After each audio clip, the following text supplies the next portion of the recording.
Good morning, and welcome back to the Ask Me Anything sessions here at Rapyd. We're in the Working Capital building in Singapore as part of the Singapore Fintech Festival. If you're hanging out in the virtual map and you're looking for us, we're in the Boat Quay area, and you can also find us via the main agenda. The format of these sessions today is very relaxed and interactive. We'd really love it if you can throw in some questions into the chat to make sure that we're getting through the questions you want to ask into the conversation. Right, I'm very fortunate to be joined by Genping Liu from Vertex Ventures, and we're going to have a chat and find out a bit more about that. Genping, thank you so much for joining us today. Many of our audience may not have heard of Vertex. Lots of those in Singapore will have. But tell us about your journey to Vertex Ventures. What's been the key thing that excites you about what you're focusing on right now? And yeah, tell us all about that. Thank you, René, for having me here. So I guess first of all, a quick intro about Vertex. Vertex started as the VC arm of Temasek Holdings Singapore, but nowadays we are a VC platform globally cover about 3.5 billion AUM. Under this platform, there are 7 funds. 4 of them are early stage funds. So covering different regions: China, US, Israel, Southeast Asia. I belong to the Southeast Asia India team.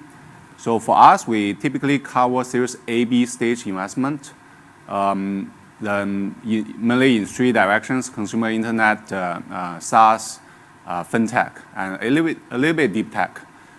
So I joined the firm about 10 years ago. And actually, 10 years ago, the startup ecosystem in Singapore or Southeast Asia is still very shallow. So I focus a lot in other countries. And over the years, I saw that the rise of Southeast Asia. 10 years later, we have this big, grand Fintech festival in Singapore. So that's tremendous growth in this region. What drove me, what I get excited is in the first wave is all the so-called copy from US, copy from China business startup ideas. But nowadays, we increasingly see local innovations. And especially for Fintech, I would say that currently what I'm very excited about is basically open finance, open banking, open finance, open infrastructure, because I feel this is going to be a driver for the next 5 years. With the infrastructure open that allows startups to build things on top. Because we look at the Fintech history, I guess the first wave was so-called unbundling the banks, right? You try to take a feature from bank and focus to build the best technology, best service. But then over the years, we saw rebundling. So basically those first wave companies trying to rebundle a few other banking financial service, build something bigger. But what's really unique for this wave is with this infrastructure become more open. It enables other traditional technology companies like being a consumer internet or being a SME SaaS companies to monetize with Fintech.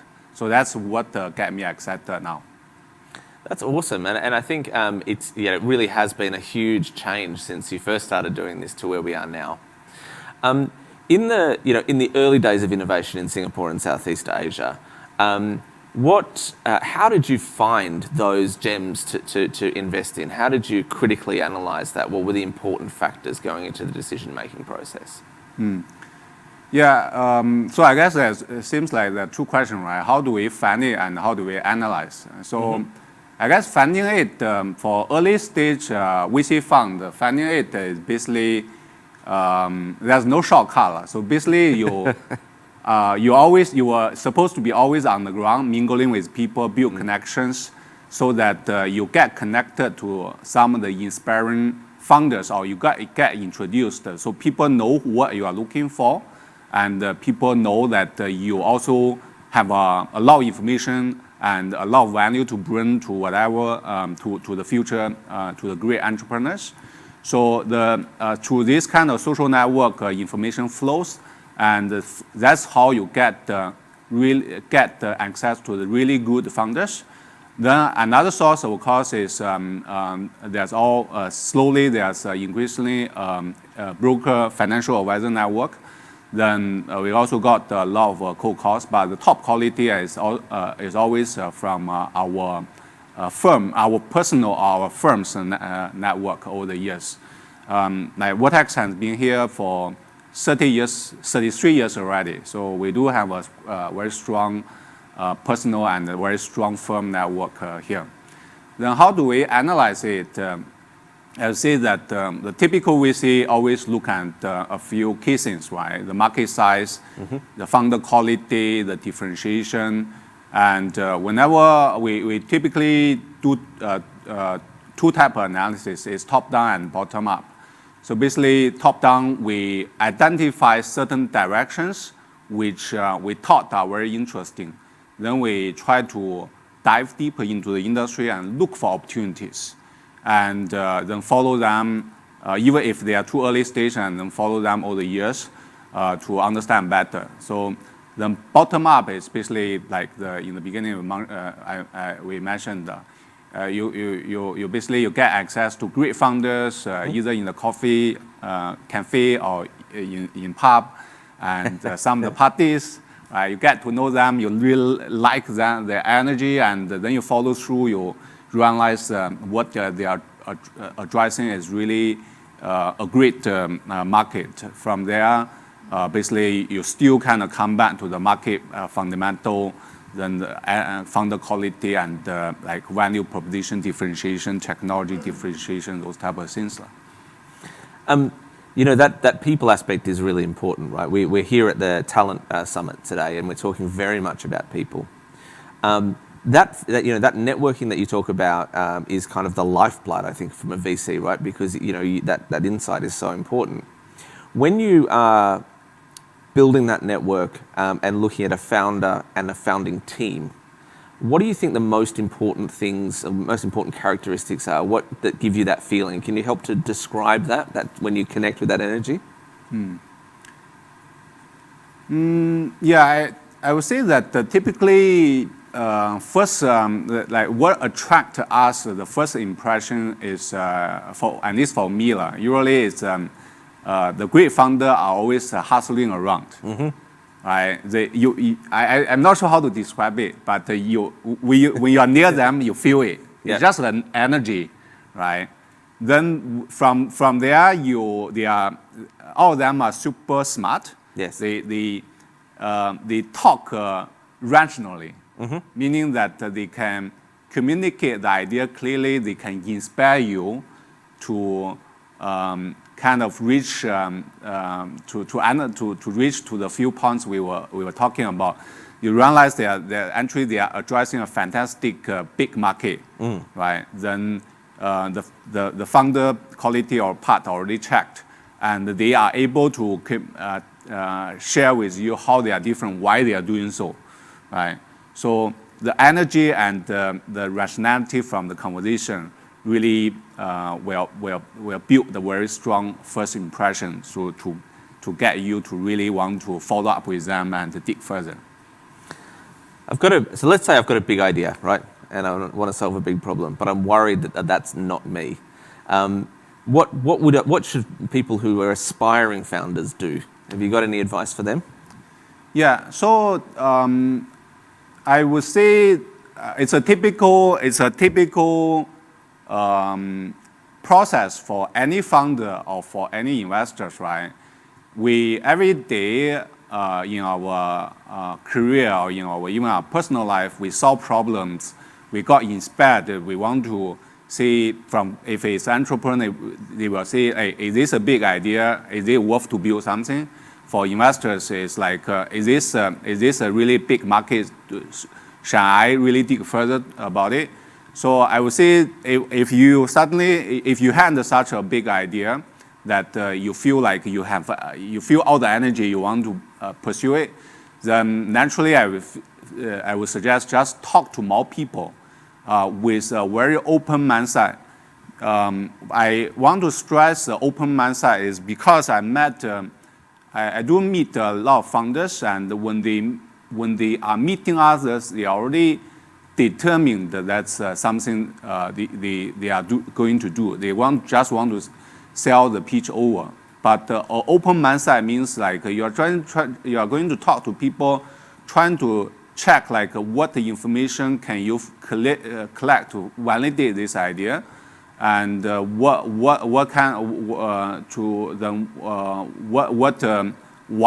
not others haven't done before, and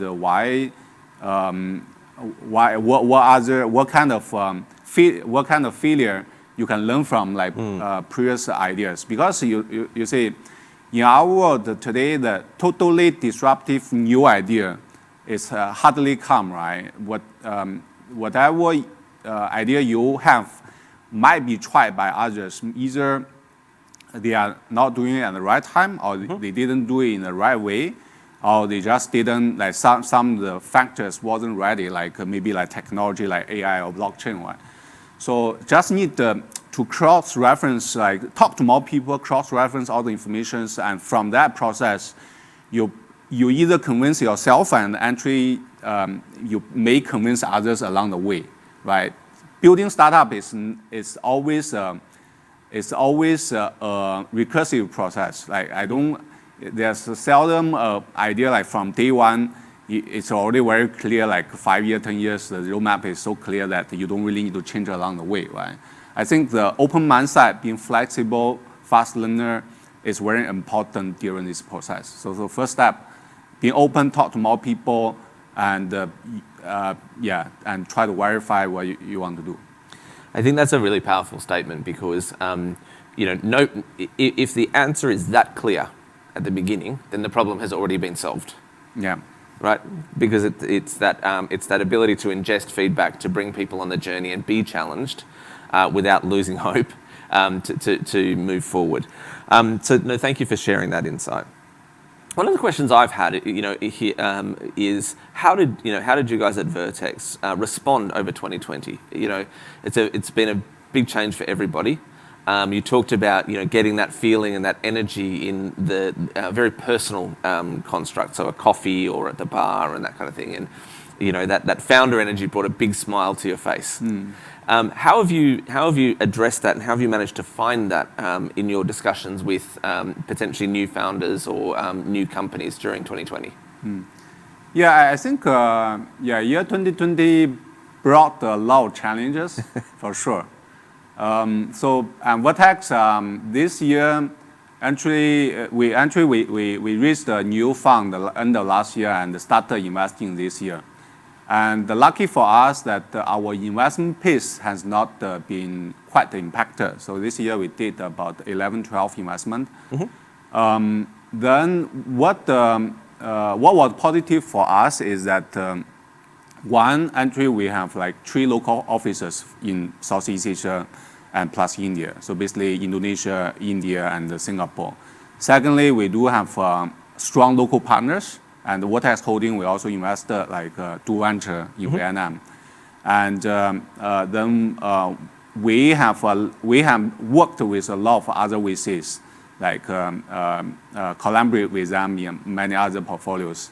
So I would say that the kind of shortcut for us this year is that we tried to either invest in founders we have followed over the years, and this year it just become the turning point for us to invest.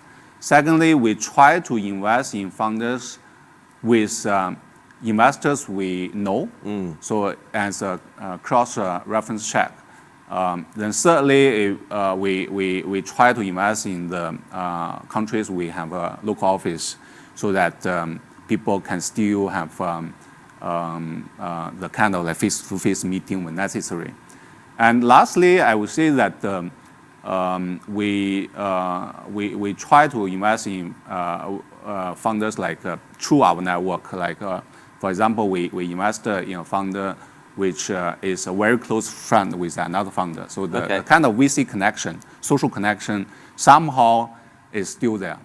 The last one is I do feel like strong founders still can communicate the energy over through Zoom calls.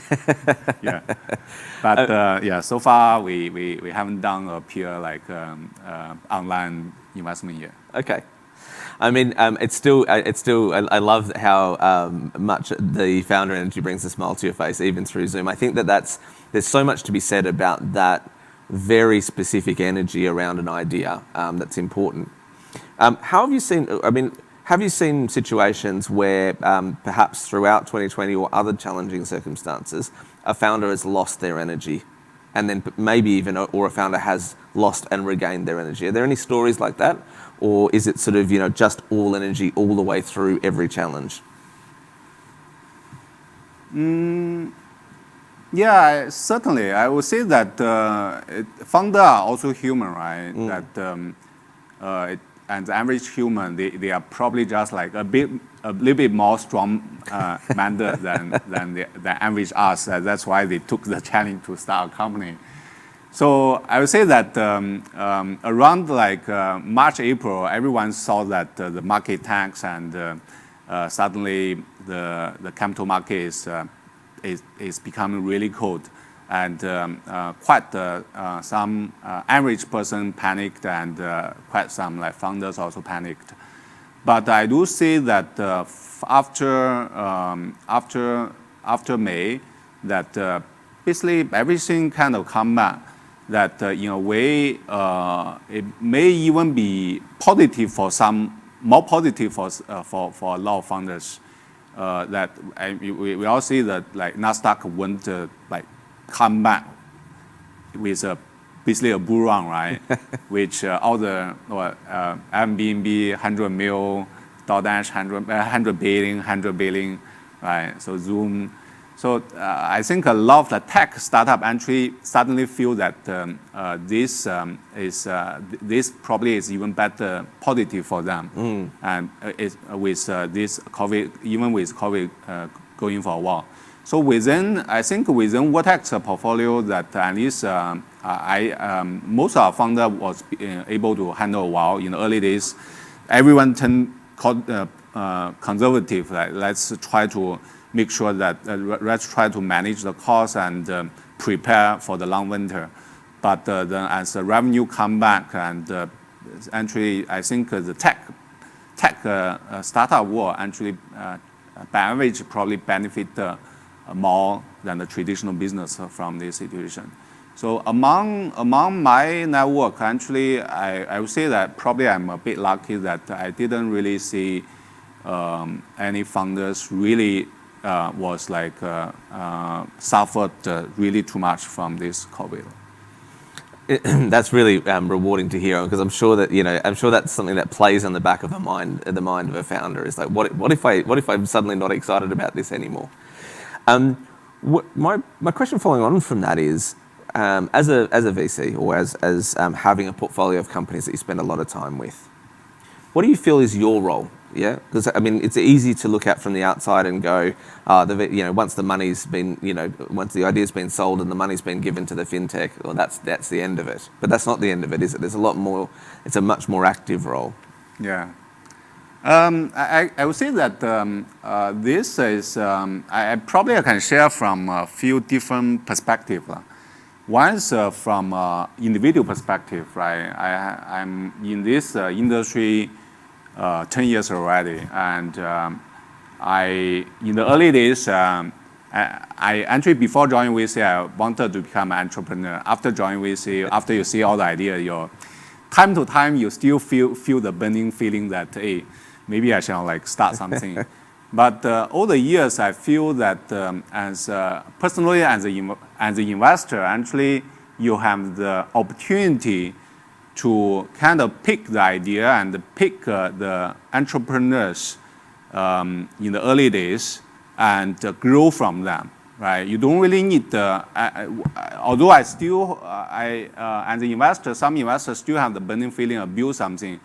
But as an investor, I do feel that after you invest, actually you talk to them on daily basis or weekly basis, you are building something with them, right? So personally, nowadays I try to put myself in the role of like kind of like a silent co-founder, right? It's a luxury as an investor we have, because being entrepreneur entry is a very exciting journey, right? And people always feel like being investor entry is very passive. You invest, you forget, and then later become big. You are lucky, right? But the kind of participating feeling is kind of very interesting from my perspective, because you are part of the journey. You are adding value. You are building along the way. It's just like you are sharing idea with them. They may not really adopt, but that really happens even inside the companies, right? Everyone is feeding ideas to the founder and may not take it.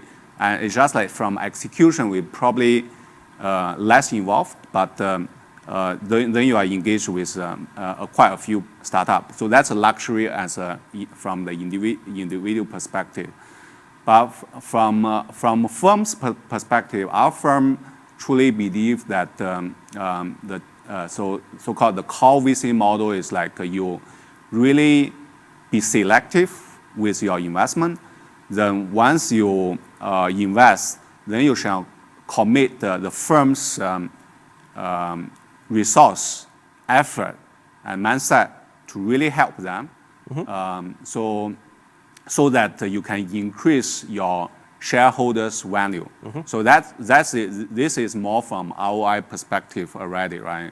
Instead of like just spread and wish and hope, and rather then you shall, as an investor, then as the investor philosophy, you just like pick and make sure that put up all the resources and make sure that they become like big. Then because it's more concentrated, then you will be able to help them in a meaningful way. For us, entry, we have a Vertex partnership team help all the startup with business development. We have our HR team help them with talent acquisition. Everyone's engaged with fundraising or even sometimes PR perspective, right? So that's a firm philosophy already. So, it sounds like the way that you treat your portfolio is a much more family affair, right? It's like, we're all in this together. Yeah. One of the questions, that I get, I see a lot in the industry is, how do we pick the winners? How do we pick who's going to be the next big thing? The question I've got for you is this. Are you guys really good at picking winners, or is it because you pick companies that they win? I think it's both, right? Because you see, for us, the criteria in terms of priority is the market size, right? So once you pick the right market to focus, then you kind of talk to all the founders, and you're probably more likely to kind of like figure out like who can be the winning team in this direction. So I would say so-called the pick winner strategy is that if your market direction is correct, then more or less you are going to hit something, right? So this philosophy itself, I would say, probably ensure us to be able to pick the winning market and pick the winner. But I know that there's another direction, so-called no one will foresee what will happen in the market. So they just need to pick the founders who are able to hustle, and they will be able to pick the right market at certain point in time. My feeling is that that strategy probably more suitable for early stage when the market direction is not clear yet. So for us, like by the time you reach like Series A, B stage, yeah, you still have like pretty strong feeling like whether this is the right market or not.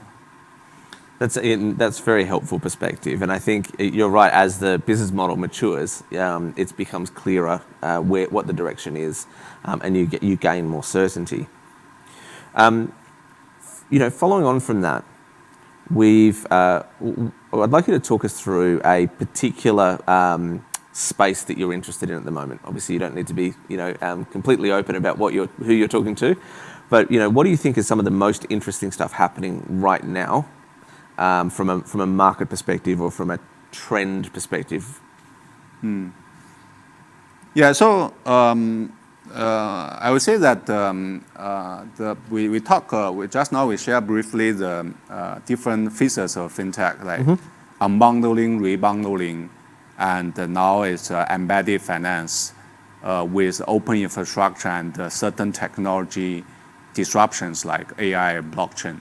So for me, that what I'm quite excited is that from last year, I began to see that the open banking movement of philosophy is slowly coming to Southeast Asia, right? It's probably more, it's very developed in Europe and in US, and starting to develop in Southeast Asia. This is very important because I feel this is basically a fundamental driver that once financial infrastructure is open, it will enable other pure fintech startup to build a better user experience or value proposition on top, or allow the other consumer or SME or enterprise or even deep technology companies to be able to kind of monetize or deliver value by embedding the fintech service from this open infrastructure. So I feel that this development will, it's as a fundamental driver, will be able to kind of help a lot of drive a lot of new innovations. So for me, one is that I'm looking for open finance. I'm talking to quite a few like open finance, open banking infrastructure builder in this region. Then I'm monitoring a few embedded finance players. They are not like unbundling, they are not rebundling. They're just like starters, like deliver certain value to consumer and the SME. And now they say, okay, now seems there's an opportunity for us to build, to acquire users from other ways, and now can monetize through like fintech services. And I feel this is quite a new trend going to be quite interesting in the next few years. The others, of course, is like AI, like blockchain, and I think the few trends will all merge together and will drive the next wave for innovation. Look, I agree on that open banking point. I think that sort of we've seen with the internet that open standards have driven massive adoption and built platforms that allow new business models to emerge.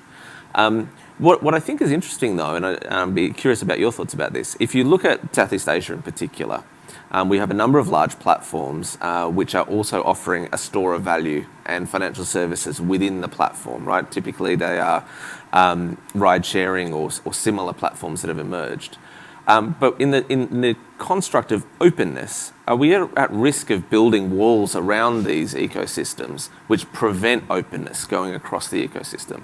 Yeah, I totally agree. Actually, before this open banking movement, if you see, like, if we just take China as an example, right? So basically, it's all the big tech firms like Ali or WeChat or even Baidu, and they built something big in their traditional tech business. Now they are leveraging their power and resource to trying to deliver unbundle and rebundle financial services and acquire like banking licenses.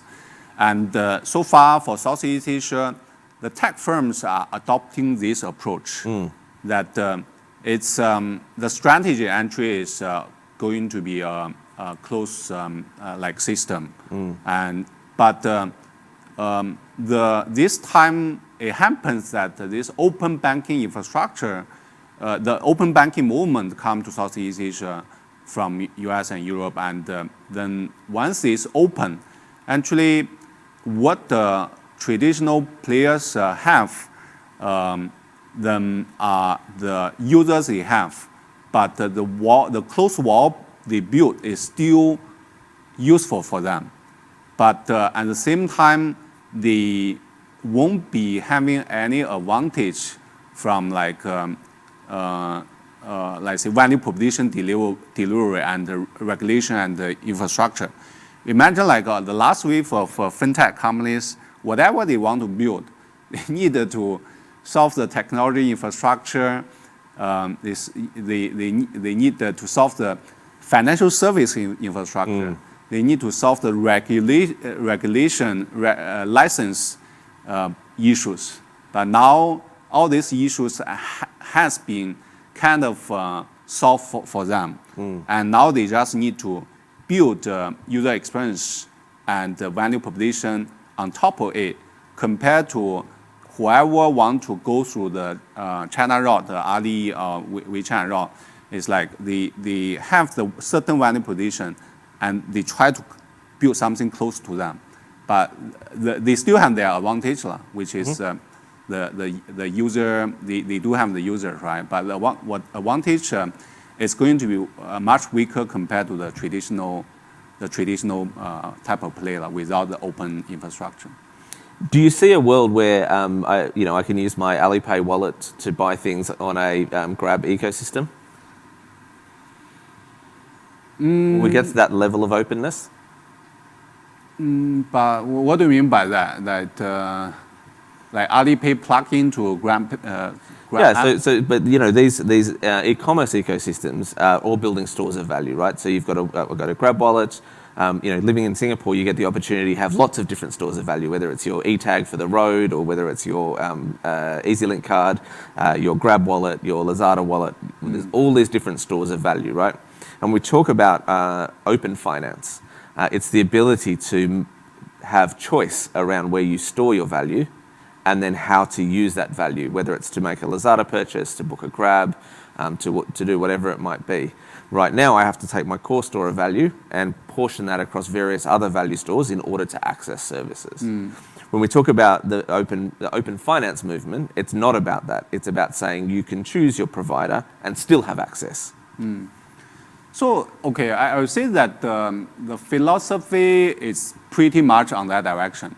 So the infrastructure is open and will be adopted by whoever who want to adopt it. But if you don't want to use it, then if you want to embed it, then probably you won't be doing it. So, then anyone who are not going to do it probably will be making a commercial decision that can they build something close, attractive enough by being a close ecosystem, like Apple, Apple App Store, right? Correct. And because the argument is that by maintaining it close, I can really manage the consumer service, and you can hardly blame them for that. That it's a philosophy they insist and they continue to deliver value. But on the other side, there's a Google App Store try to be more open, or any other ecosystem try to be more open. There's a lot of followers behind them also. And in terms like Grab versus Alipay, I would say that it's still a commercial decision for them. That we already saw that. I remember Grab actually accepted PayPal, right? PayPal, if you can see PayPal is basically similar to Alipay, right? It's a third-party payment system. So from that perspective, I think it can be quite possible that we all see that Grab and Ali and other systems, they are going to accept each other based on a commercial decision or other kind of consideration. Yeah. Okay. Thank you. It's a insightful view. I think from a commercial perspective, you're absolutely right. The ability to control the store of value based on the value that you're providing to your customer is a really important thought process for any enterprise. Let's turn to the team at Vertex for a moment. when you think about building teams around venture capital, and you don't necessarily have huge teams all the time, but when you're looking to have that team, what do you look for in people? What sort of people work well in a VC organization? Yeah, I say that first of all, they really need to love tech. Right? By loving tech is like really, really love tech. Right? It's very easy for everyone to say I love tech, but not everyone are willing to work like 18 hours or even 20 hours in a sector continuously for many years.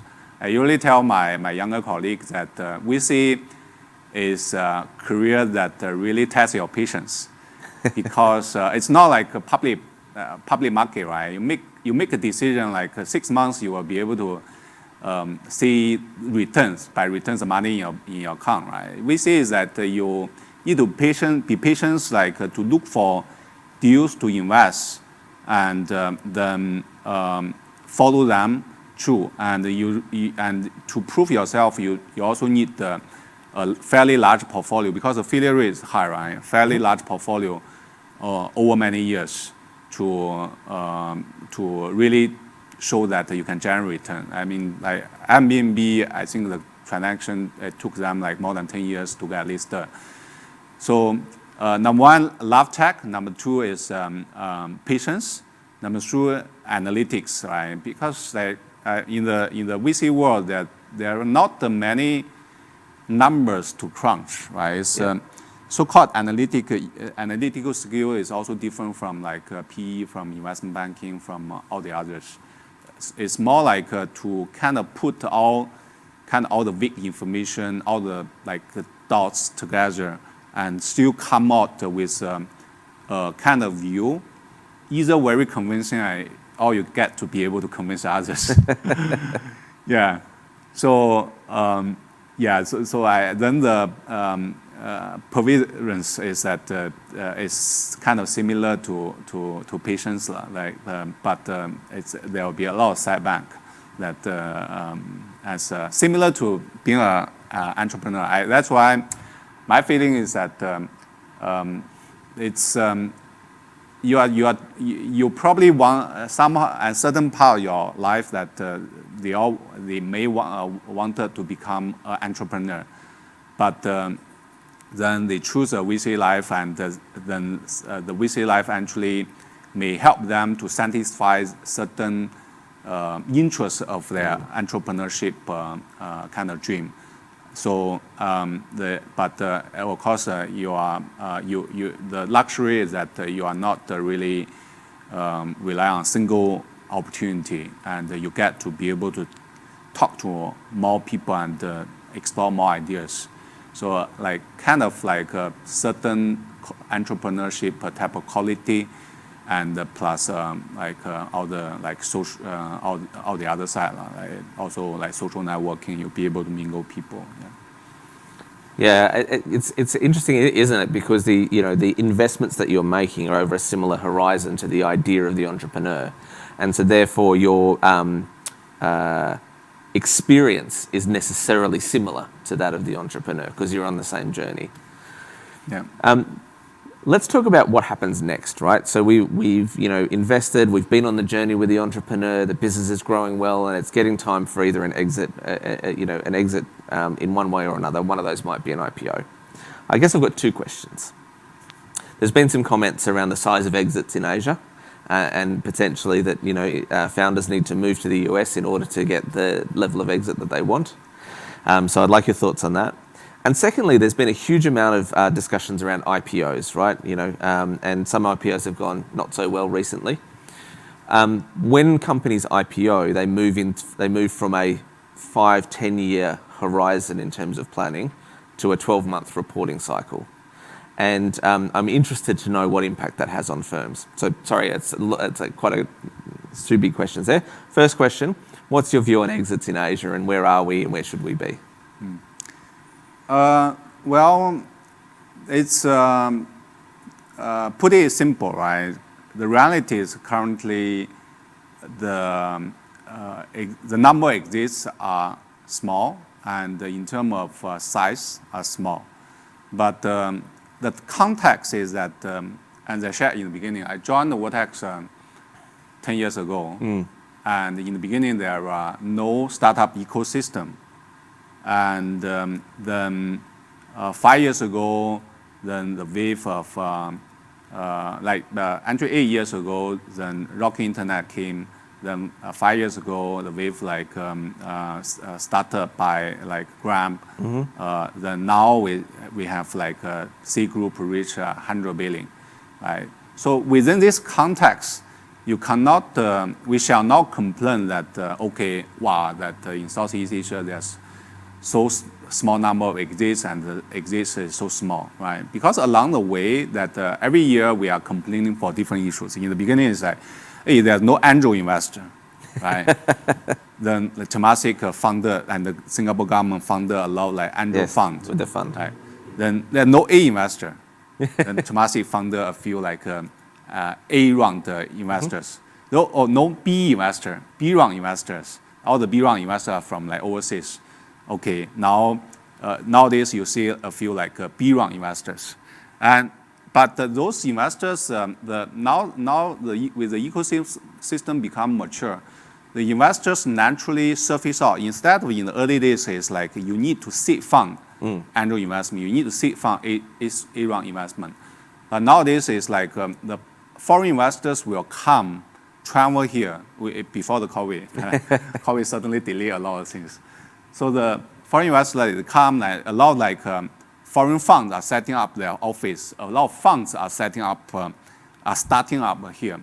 So we saw at least from the kind of problem perspective, the problem are become more closer to count.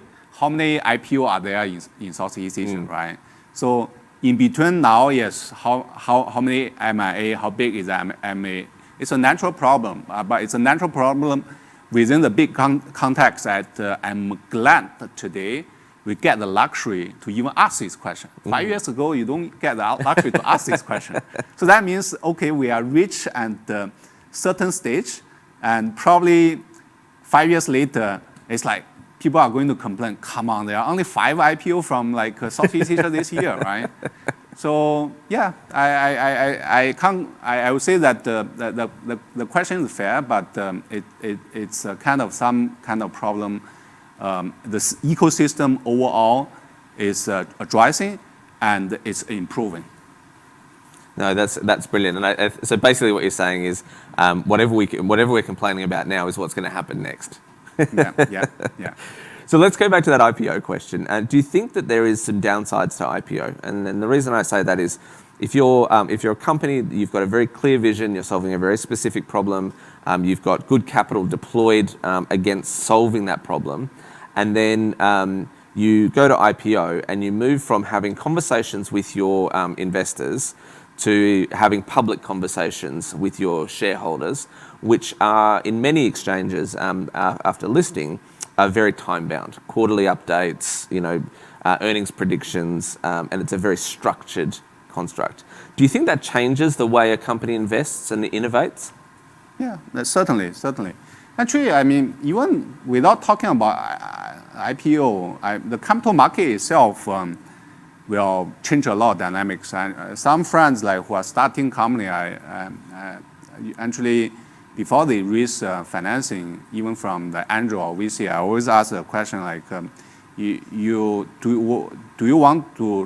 sure you want to raise money? Because the moment you raise money from external investors, actually it will change your mindset. Because now you are responsible for someone's money, and someone is going to be responsible for their own money because they will come to you and trying to engage you together to build the company, right? So that kind of mentality already started when you take external money, and when you take angel money, when you take A-round money, when you take PE money, because startup also complain to me. I say, hey, after I raise A-round money, actually I find it very easy to engage A-round investor, but then after I raise funding from either corporate side or from PE investors, suddenly it becomes so painful to manage because every month they chase for you like very detailed the financial statement. They're trying to check like, hey, how come you're off like your projection by 5%, right? Which is kind of non like publicly listed company. Then come to the problem like after you get listed, that the kind of the priority change like from the long term to short term, which is totally true, right? But also it's probably the founder's job to make sure that they are communicating a long-term vision, can they deliver to the investor community. But the mentality will for sure will change. That's well accepted by everyone. Awesome. Well, Genping, thank you so much for spending time with us today. It's been really powerful to get some insights, and so rewarding to see you smile over two important things. Number one is founder energy, and number two was loving technology. I think these are two really important parts of being a VC in this space, and I've certainly learned a lot in this session. So thank you very much. Thank you for having me, and I hope the love of technology can help us to overcome the impact from COVID also. Thank you. I agree. I think that's really what we're all hoping for. For those of you watching, thank you so much for your participation. It's been great to have you here with us in the Rapyd office at the Working Capital Building in Singapore. Today is the Talent Summit, so make sure you're engaging with all of those sessions. Stay tuned for some more AMA, and thank you very much for watching.